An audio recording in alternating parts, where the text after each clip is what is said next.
Bem-vindos a mais um vídeo aqui no canal. Eu Ele e a a Torá. Torá. E chegamos a Parashá Hayê Sara, que quer dizer a vida de Sara. Encontra-se em Gênesis 23, versículo 1, até o capítulo 25, versículo 18. Rafitará, 1 Reis, capítulo 1, verso 1 ao 31. Brit Hadashah, Mateus 8, verso 19 ao 22. Essa Parashá eu vou dar um resumo agora mais ou menos dela, né? Sara morre aos 127 anos de idade. Abraão compra ali um túmulo na cidade de Hebron, chamado na caverna de Macpela. Ele manda seu servo Eliezer de volta à sua terra natal, Arã, para procurar uma esposa para Isaac. Eliezer impõe condições aparentemente muito estranhas para que a candidata ao matrimônio se qualifique para Isaac. Essas condições a gente se encontra no capítulo 24, que é quando ele pede para aquela mulher que servisse ele e os animais dele com água, seria aquela mulher que seria prometida para Isaac. E sem saber, Rebeca preenche os requisitos. Eliezer tem sucesso em conseguir a aprovação da família dela. Apesar de não ficarem entusiasmados com a ideia de Rebeca abandonar sua terra natal, Abraão casa com Quetura e tem mais 6 filhos. Ele os manda para o Oriente antes de morrer com 75 anos de idade. Isaac e Ismael enterram Abraão na capela de Macpela, na caverna de Macpela, ao lado de Sara. A Parashá encerra com a lista dos 12 filhos de Ismael e com seu falecimento aos 135 anos de idade.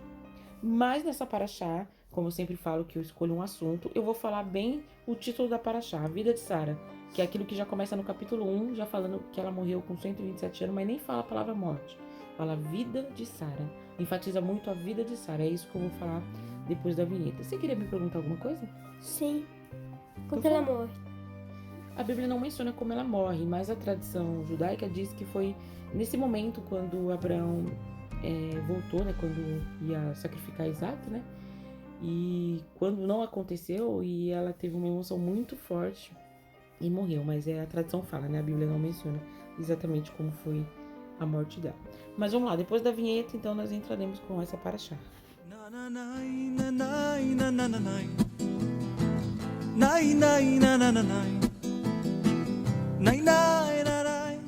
E Sara tinha 127 anos de idade.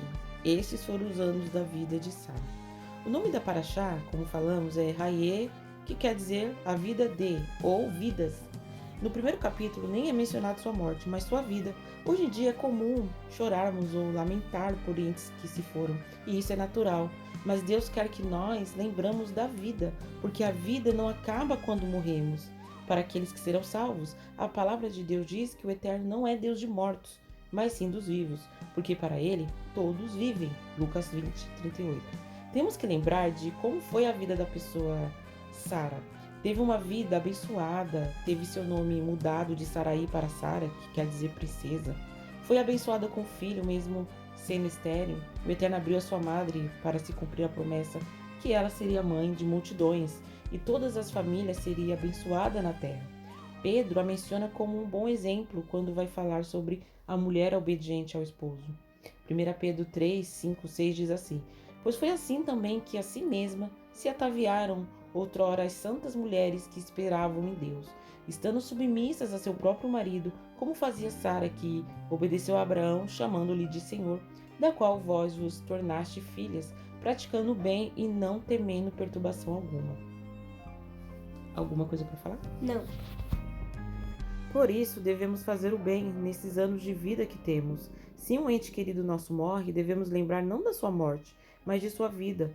Paulo diz: Não queremos, porém, irmãos, que sejais ignorantes com respeito aos que dormem, para não vos entristecerdes, como os demais, que não têm esperança. Pois se cremos que Jesus morreu e ressuscitou, assim também Deus, mediante Jesus, Yeshua, trará em sua companhia os que dormem.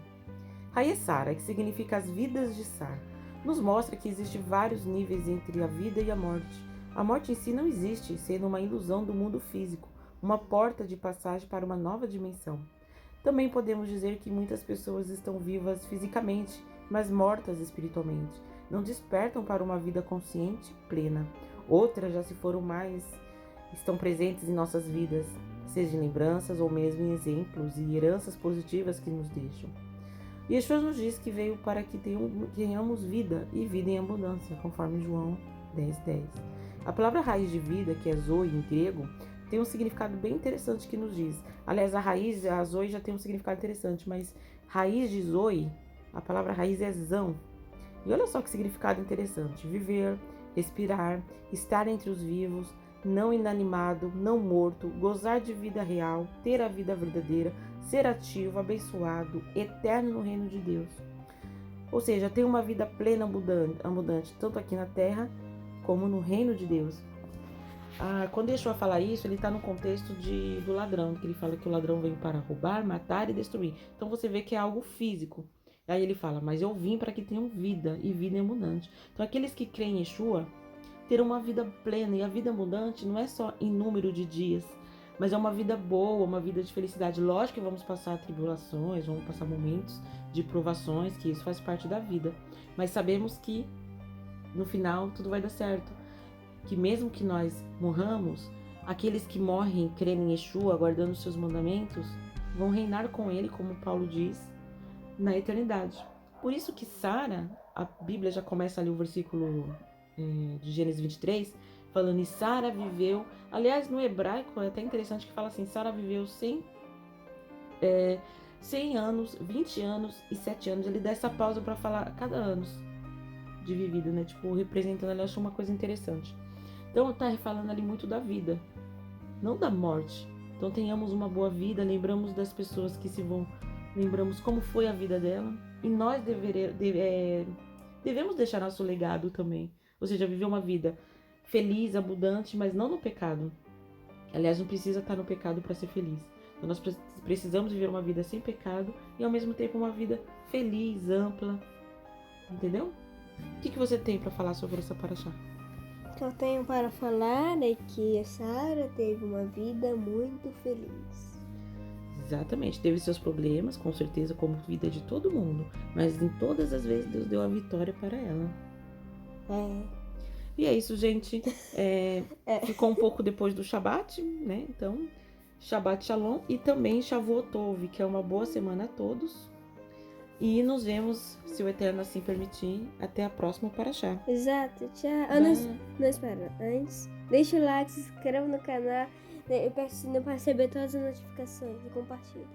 Exatamente. Bye. Bye.